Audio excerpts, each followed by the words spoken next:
ఇక 3 బ్యారేజీల నిర్మాణంలో తప్పు జరిగిందని, అసలు ప్లానింగ్ లేదని కమిషన్ తన నివేదికలో తేల్చెప్పిందని అసెంబ్లీలో ప్రకటించారు. అలాగే నేషనల్ డ్యామ్ సేఫ్టీ అథారిటీ ప్రకారం మేడిగడ్డ బ్యారేజ్ వైఫల్యానికి ప్లానింగ్, డిజైన్, క్వాలిటీ కంట్రోల్ లోపాలు కారణమని తేల్చారు. సరే, ఇదే అంశానికి సంబంధించినటువంటి మనతో పాటు మాట్లాడడానికి ఎమ్మెల్సీ అద్దంకి దయాకర్ గారు ఉన్నారు. కాంగ్రెస్ నుంచి వారితో మాట్లాడదాం. దయాకర్ గారు నమస్తే. నమస్తే అమ్మా. నమస్తే. సో సిబిఐ విచారణ జరిగింది. ఇది అంటే ఎలా ఉండబోతుంది అనుకుంటున్నారు? ఎందుకంటే అటువైపు బీఆర్ఎస్ నేత కూడా ఇంతకుముందు శ్రీనివాస్ గౌడ్ గారు మాట్లాడారు, అంటే కక్షపూరితమైనటువంటి చర్యల భాగమే ఇది, మాకు దానిపైన కూడా పలు అనుమానాలు ఉన్నాయని కూడా ఆయన మాట్లాడుతున్నారు.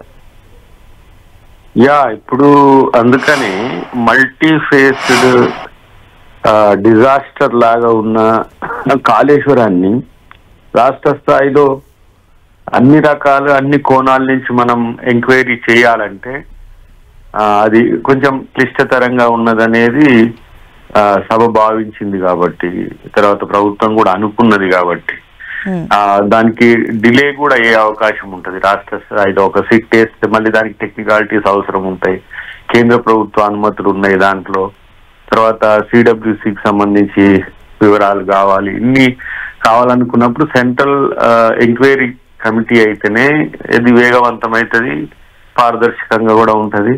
ఇన్ని రకాలంటే డిజైన్ మార్పు కానీ, నిర్వహణది కానీ, ఇతరత్ర నిర్మాణంలో కానీ ఉండే ఈ లోపాలన్నింటినీ చేయాలంటే అది సిబిఐతోని వేగంగా అయితని భావించింది కాబట్టి చేయడం జరిగింది. సరే, అది ఫేస్ సేవింగ్ కొరకు బీఆర్ఎస్ మాట్లాడుతుంది. టిఆర్ఎస్ అప్పుడు నాయకుడు, ఇప్పుడు బీఆర్ఎస్ నాయకుడైన కేసీఆర్ దాని మీద మాట్లాడలేడు కాబట్టి ఇవన్నీ కూడా రాజకీయ కోణం. కానీ వాస్తవం ఏంది, అవినీతి జరిగిందా లేదా అనే దాన్ని తేల్చడానికి రాష్ట్ర ప్రభుత్వ పరిధి అని అంటే ఏమంటారు వాళ్ళు, కక్ష సాధింపు చర్య అంటారు. ఏదో రాజకీయంగా వాళ్ళకు పడదు కాబట్టి బీఆర్ఎస్ మీద కక్ష సాధి. ఇప్పుడు మరి కేంద్రానికి పంపించిన తర్వాత అప్పుడేమంటారు, బీజేపీ కూడా కక్షపూరితంగానే ఉన్నదని అనుకోవాలన్నా.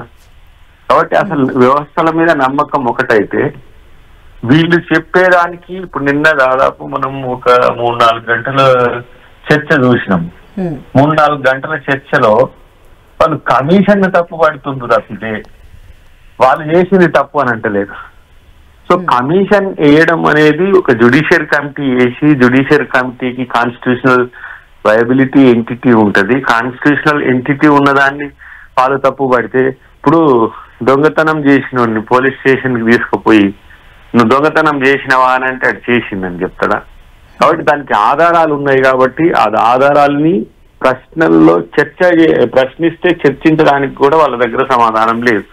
కాబట్టి అలాంటి సందర్భంలో క్రైమ్ కమిట్ అయింది అని తెలిసినాకనే దాన్ని ఎట్లా చేస్తే బాగుంటుందని రాష్ట్ర ప్రభుత్వం ఆలోచించి కేబినెట్ కూడా ఒక నిర్ణయానికి వచ్చింది. కాబట్టి ఏది ఏమైనా అది ప్రజల సొమ్ము. రాజకీయాలు చేయడానికి రాజకీయ పక్షాలు సరే ఒకరి మీద తాత్కాలికంగా ఆరోపణలు చేసుకోవచ్చు, కానీ అల్టిమేట్ గా లూజర్ ఎవరంటే ప్రజలు. మనం ప్రజల సొమ్ముకు కాపలాదారులుగా, ప్రజల సొమ్ముకు రక్షణదారులుగా ఉండాల్సిన పరిస్థితి నుంచి ప్రజల సొమ్మును ఇష్టం వచ్చినట్టుగా దోసుకోవచ్చు. ఎంతైనా కాస్ట్ ఎస్కలేషన్ పెంచి 10 రూపాయలు ఏదాన్ని 100 రూపాయలు పెట్టి కొనొచ్చు. 100 రూపాయలు వస్తే నీకు 30, నాకు 30, అవతలని 10 అన్నట్టు ఇట్లా ఆ చేసినది ఏదైతే తంతు ఉందో అది ఇప్పుడు ఈ రోజు దేశానికి తెలిసింది.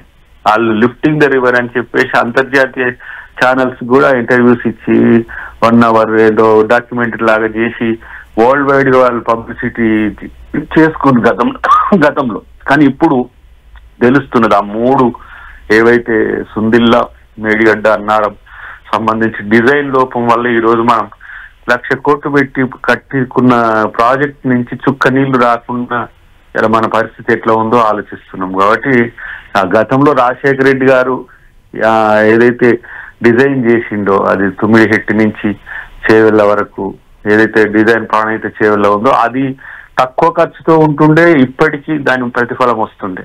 దీన్ని మోసినా కూడా వైట్ ఎలిఫెంట్ నెలకు అయ్యే ఖర్చు ఎక్కువ అవుతుంది. సంవత్సరానికి సరాసరి 12,000 కోట్ల పైచీలకు పవర్ కి కట్టాల్సి వస్తుంది.